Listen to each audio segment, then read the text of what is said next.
अनेक व्हरायटीच्या सुंदर आकर्षक गणेश मूर्ती आता मिळतील आपल्या तासगावात। Shri Ganesh industries, plot number 1, औद्योगिक वसाहत, तहसील कार्यालयाजवळ, वृंदावन कॉलनी रोड, तासगाव। आमच्याकडे घरगुती व गणेशोत्सव मंडळासाठी 1 ते 7 फुटापर्यंत आकर्षक व योग्य दरात गणेश मूर्ती उपलब्ध। आकर्षक पेंटिंग मध्ये 6 इंचापासून 1.5 फुटापर्यंत शाडूच्या मूर्तीही उपलब्ध। होलसेल दरात रिटेल विक्री। सुंदर गौरी मुकुट, अखंड गौरी मूर्ती ही उपलब्ध।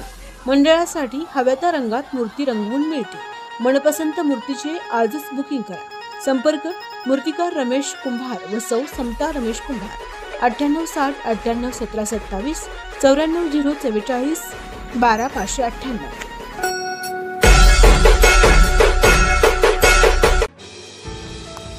घाबरून न जाता सावध राहून काळजी घ्या, विश्वतेज देशमुख यांचं आवाहन। शासन पूरग्रस्तांच्या पाठीशी ठाम, सर्वतोपरी मदत मिळणार।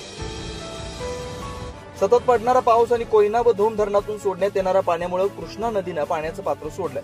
त्यामुळे पलूस तालुक्यातील कृष्णा नदीकाठच्या गावात पूर परिस्थिती आणि भीतीचं वातावरण निर्माण झालंय। या परिस्थितीचं गांभीर्य लक्षात घेता विश्वसंग्राम फाउंडेशनचे संस्थापक विश्वतेज संग्राम देशमुख यांनी ब्रह्मनाळ, खटाव, चोपडेवाडी, भिलवडी या कृष्णा नदीकाठच्या गावांना भेटी देत पुराची पाहणी करत ग्रामस्थांना घाबरून न जाता सावधगिरी बाळगून काळजी घेण्याचं आवाहन करत धीर दिला।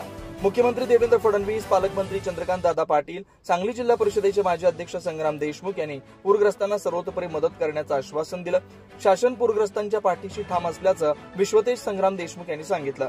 यावेळी देशमुख यांनी प्रांताधिकारी रणजित भोसले यांच्यासह सर्व अधिकाऱ्यांचे संपर्क साधत आवश्यक ती खबरदारी घेत योग्य त्या उपाययोजना करण्याच्या सूचना दिल्या। परवेश तांबोळी, कडेगाव।